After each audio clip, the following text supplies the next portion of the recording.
So the next thing we're going to do is make our makeup wipes. I have a piece of cotton and a piece of toweling. This is just a square that measures 11 by 11 centimetres.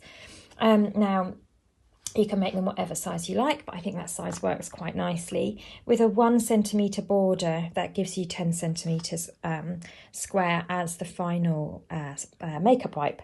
So we've got a piece of toweling and a piece of cotton.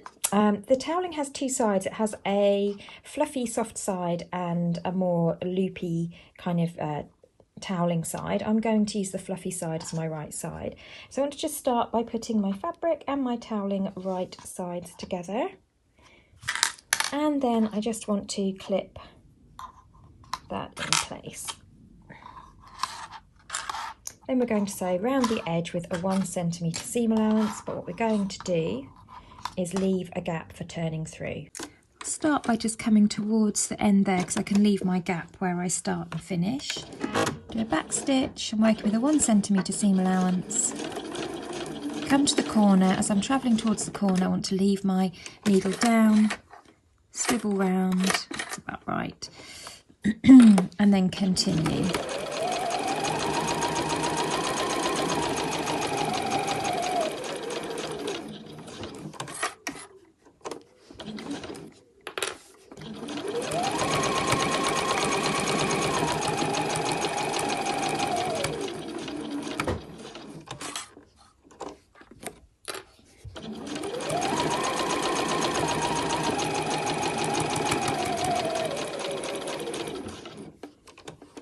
Okay, so we're coming back to the start now. So I'm just going to stop when I get to about here and do a back stitch. So I've left a nice gap there for turning everything through. You can then cut the corners down, being careful not to cut through your stitching.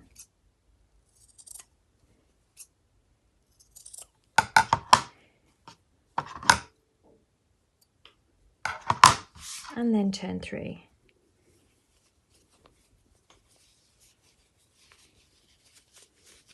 Nice and easy.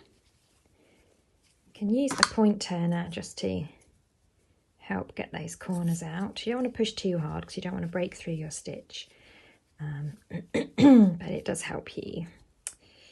Just get a nice corner shape there.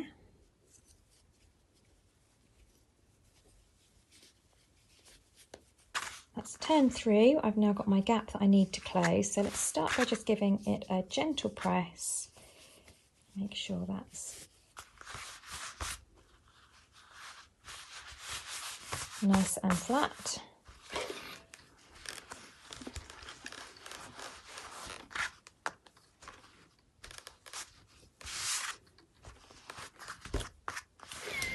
So there's my gap and my seam allowances are pressed inside.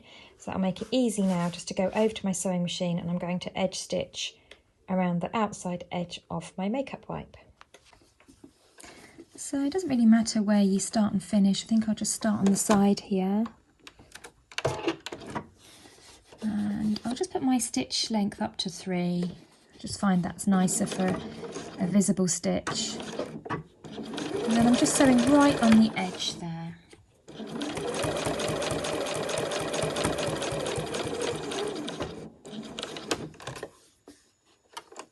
As I come up to my gap, I just make sure that the raw edges are tucked in. Whoop. If it doesn't want to go round, you can just use the self-leveling feature on your presser foot, or you can tuck a bit of fabric behind the back of your presser foot to level it off so that it finds it easier to go round the corners.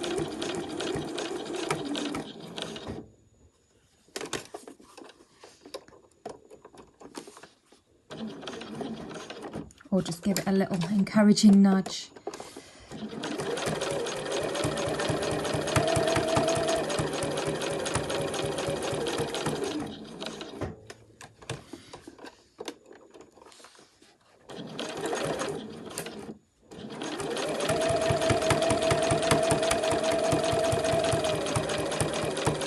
Nearly back at the beginning.